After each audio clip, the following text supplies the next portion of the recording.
ગુજરાતમાં મકર સંક્રાંતિ તહેવારમાં તૈયારમાં ચાલી રહ્યા છે જ્યાં ત્યારે જાણીતા હવામાન નિષ્ણાત અંબાલાલ પટેલે વાતાવરણ લઈને જે મહત્વના સમાચાર આપ્યા છે।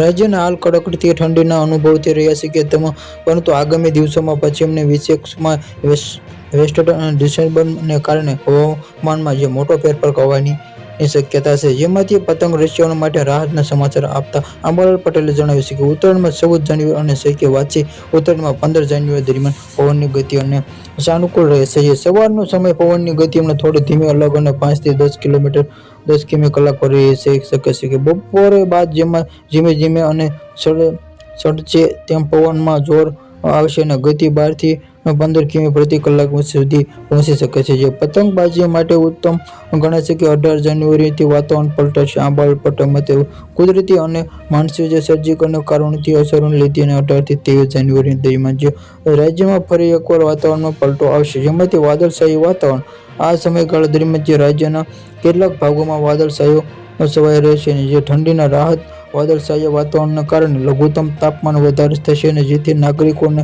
હાડ ધીજવા અને ઠંડીમાંથી થોડા દિવસો માટે રાહત મળી શકે છે, જેમાંથી આ જાન્યુઆરી અંતમાંથી ફરી વચ્ચેની ઠંડી જોકે આ રાહત લાંબો સમય સુધી નહીં ટકે અને પશ્ચિમની વિક્ષેપમાંથી અસર ઓછી થતાં જાન્યુઆરીમાં અંતિમ સમાપ્તિમાં ફરીથી ઠંડીનું જોર વધશે।